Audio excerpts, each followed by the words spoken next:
I know, I'm back with another manga review. Again, still pounding away at Smoking Daughter.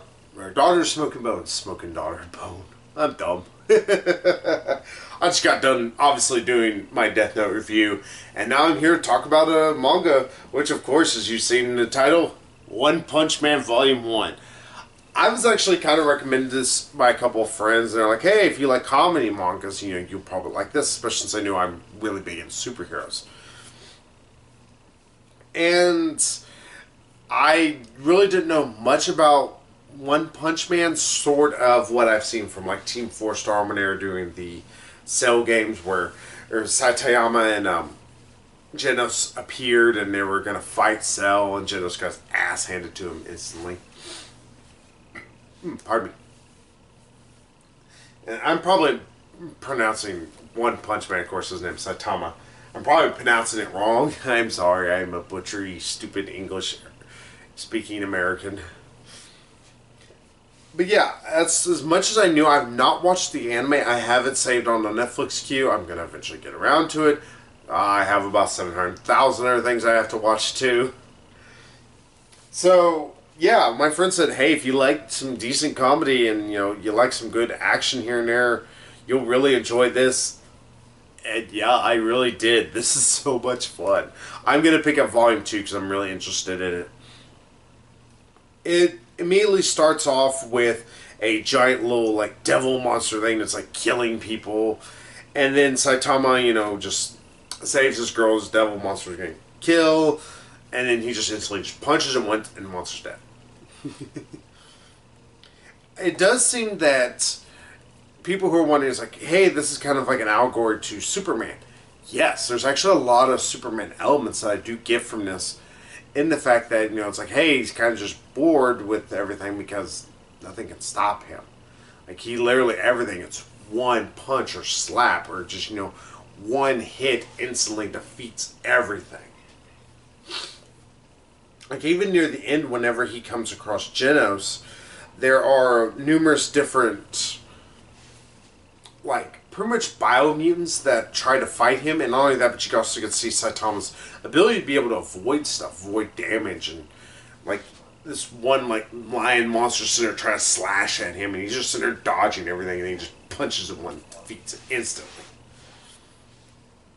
But, yeah, you get, like I said, fantastic little fights here and there, and then you also get to see Genos kind of kick some ass a little. Like, he fights this giant gorilla thing, and he's kind of badass. But I will also say there's one other great point of this entire manga. It's got really damn good art. I mean, you would be remiss to, not try to look at the, not be blown away by some of the art. It's like, when it's good, it's fantastically good. And even when it's at its worst, it's still really damn good. This is probably one of the better drawn mangas I've ever read.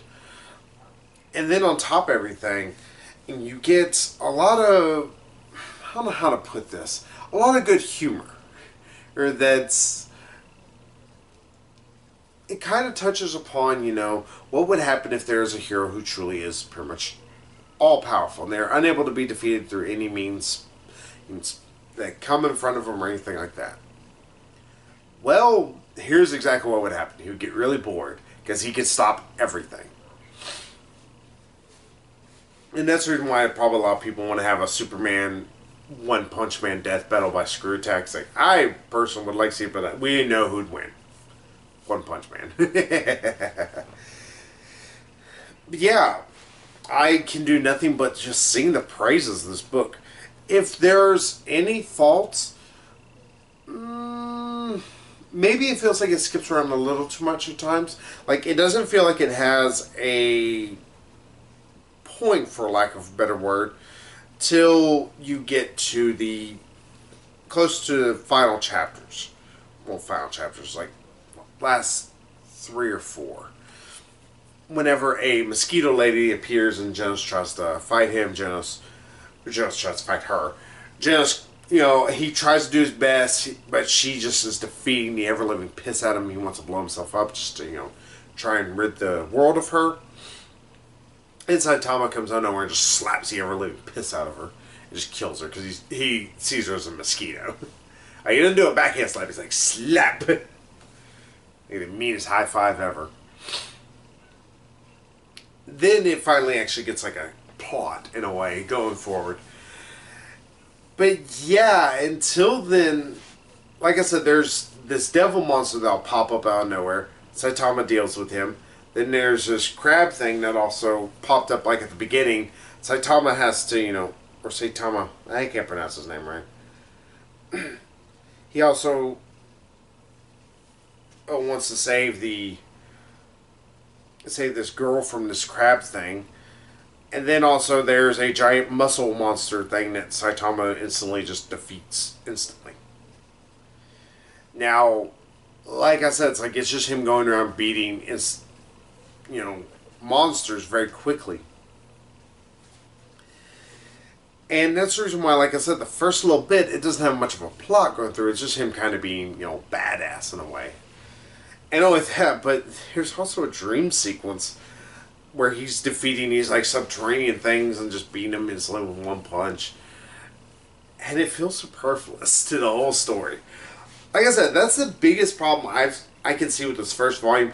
If you're not willing to accept the fact that it technically really doesn't get started till about halfway through, you're going to have some problems here and there. You're just going to be putting up with really well drawn, really well executed, and pretty comedic fights with no substance to them.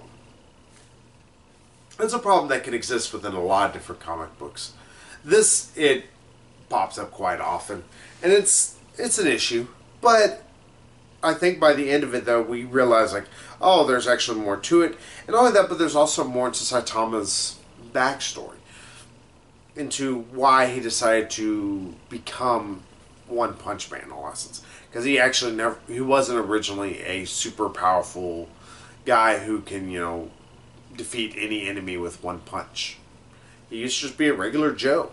I'm interested to see where that's going to go. I'm hoping that there'll still be more little things here and there going into his backstory, talking about it. Like I said, I'm very curious. I'm like, where's this going to go? But yeah, I can't sit here and do nothing but just sing the praises of it. At best, I can just say it's the plot doesn't technically get started right away, and this doesn't happen. Grr.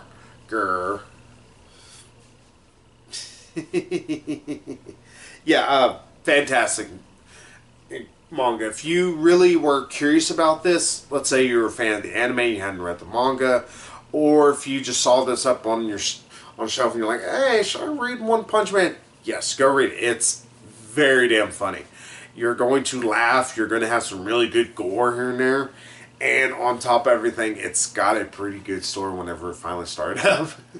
I was actually like, ooh, I wonder where this is going to go. It built up some good mystery and intrigue. Especially considering this is a guy who technically can solve any physical problems with one punch. So yeah, if you want to pick it up, go. I give it the hardest recommendation I can. It's well worth it to anybody who's a fan of anime or mangas, especially funnier takes. And if you're a superhero fan, you'd be remiss to not get this, because this touches on so many superhero tropes in such a really smart, little, clever, witty way that it's kind of like, oh, that's just adorable. So, yeah, go pick it up, and I guess I'll get back to y'all whenever I can with another manga review. Sorry this one's so short, but yeah, I just can do nothing but sing praises for this. It's that great. I don't know if the anime follows it real well, but it's enough to make me want to start watching the anime really soon. So, I guess until then, I'll see y'all with whatever's going to be next. I keep meaning to read Naruto #1, but I keep forgetting I have it. It's like, ooh, I got One Punch Man. I'm going to read this. Or I'm going to read this Mobile Suit Gundam one. I'm weird, people. I can't help it. So, until then, I will see you all later. So, bye-bye, everybody.